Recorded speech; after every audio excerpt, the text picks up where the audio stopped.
Pada dahulu kala, di abad pertengahan, di sebuah desa terpencil, era pada waktu masyarakat menganggap penyihir adalah sosok yang menakutkan.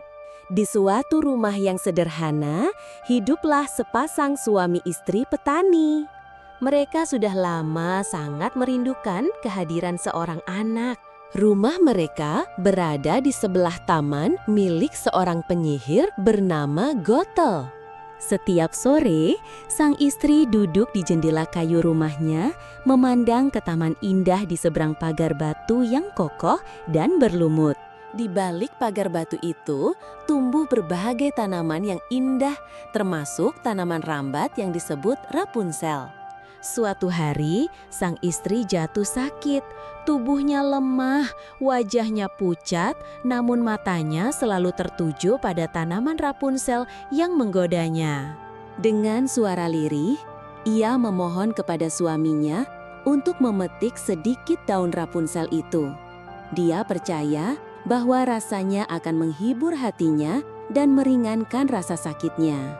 Malam itu, sang suami nekat memanjat pagar batu berlumut untuk mengambil daun Rapunzel bagi istrinya yang sakit.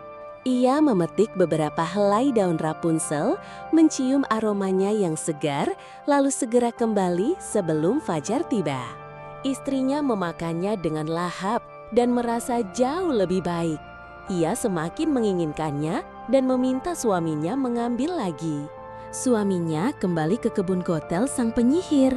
Ia merasa khawatir, tetapi dorongan keinginan istrinya terlalu kuat. Setiap malam, ia kembali memanjat dinding itu. Hingga suatu malam, langkahnya terhenti saat dia mendengar suara berat di belakangnya.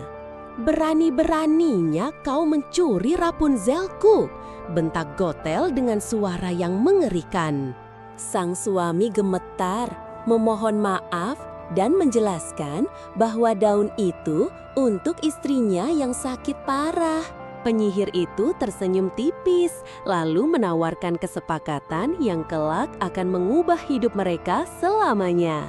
Sang penyihir berkata, sang suami boleh mengambil Rapunzel sebanyak yang ia mau, asalkan kelak ia menyerahkan anak pertama mereka. Dengan hati berat namun putus asa, sang suami menyetujui perjanjian itu demi keselamatan istrinya. Ia kembali membawa daun Rapunzel segar dan sang istri memakannya dengan lahap. Tubuhnya mulai tampak lebih bertenaga. Hari demi hari, kesehatan sang istri membaik dan tidak lama kemudian ia mengandung seorang bayi yang mereka nantikan. Beberapa bulan kemudian, lahirlah seorang bayi perempuan cantik yang mereka beri nama Rapunzel. Namun di malam yang sunyi, penyihir datang menagih janji. Matanya berkilau tajam di bawah cahaya bulan. Pintu terbuka keras, angin dingin menerpa. Penyihir berdiri menatap tajam ke arah buayan sang bayi. Jari panjang sang penyihir langsung menyambar bayi itu, lalu membawanya pergi. Penyihir membawanya ke menara tinggi di tengah hutan. Menara itu tertutup rapat dengan pintu yang tidak bisa dibuka. Hanya satu jendela kecil di puncaknya yang menghadap langit biru. Rapunzel tumbuh menjadi gadis cantik berambut emas panjang. Ia tak pernah keluar dari menara itu seumur hidupnya. Setiap kali penyihir datang, ia memanggil Rapunzel untuk menjulurkan rambutnya sebagai tangga memanjat. "Rapunzel, Rapunzel, ulurkan rambutmu," katanya. Dari jendela kecil di puncak menara, rambut emas Rapunzel terjulur panjang, berkilau terkena cahaya bulan yang menembus kabut. Penyihir menggenggam rambut itu dengan kedua tangan, lalu mulai memanjat perlahan, bayangannya memanjang di antara kabut dan cahaya bulan. Sang penyihir mencapai jendela puncak menara, sementara rambut emas Rapunzel masih terjuntai melewati bahunya, berkilau di bawah cahaya bulan. Dari dalam menara, Rapunzel menatap takut saat penyihir merangkak masuk jendela, sementara rambut emasnya masih terjulur keluar. Selesai membawakan makanan, Gothel si penyihir kembali turun untuk pulang ke rumahnya. Malam demi malam berlalu, Rapunzel bernyanyi di menara gelap. Suaranya yang merdu melayang keluar celah sempit, mengisi hutan berkabut dengan keindahan pilu. Pada suatu malam, seorang pangeran menunggang kuda putih melintasi hutan berkabut. Ia terhenti, terpesona mendengar suara merdu Rapunzel yang mengalun dari menara tinggi. Pangeran bersembunyi di balik pepohonan, mengamati ketika penyihir mendatangi. "Rapunzel, Rapunzel, ulurkan rambutmu," katanya. Ia melihat rambut panjang terjulur keluar dari celah menara. Dengan hati-hati, pangeran memperhatikan sang penyihir memanjat menggunakan rambut Rapunzel. Ia mulai memahami rahasia menara itu. Setelah penyihir menghilang di dalam menara, pangeran menunggu dengan sabar. Hatinya berdebar, ingin mencoba untuk mencari tahu. Keesokan harinya, di bawah sinar matahari hutan, pangeran mendekati menara. "Rapunzel, Rapunzel, ulurkan rambutmu," katanya. Rapunzel terkejut mendengar suara asing memanggilnya. Ia ragu, namun rasa ingin tahu membuatnya mendekat ke celah kecil di menara. Setelah mendengar suara lembut sang pangeran, Rapunzel ragu sejenak, namun hatinya tergerak, lalu ia menjulurkan rambut emas panjangnya ke bawah menara. Dengan penuh keberanian, sang pangeran mulai memanjat rambut emas Rapunzel, langkah demi langkah, menuju jendela tinggi di menara. Sang pangeran akhirnya tiba di jendela menara. Rapunzel terkejut melihatnya begitu dekat, namun ada rasa hangat dan harapan di matanya. Dengan suara lembut, pangeran berkata bahwa ia datang tanpa niat jahat. Rapunzel mendengarnya dengan hati berdebar antara ragu dan percaya.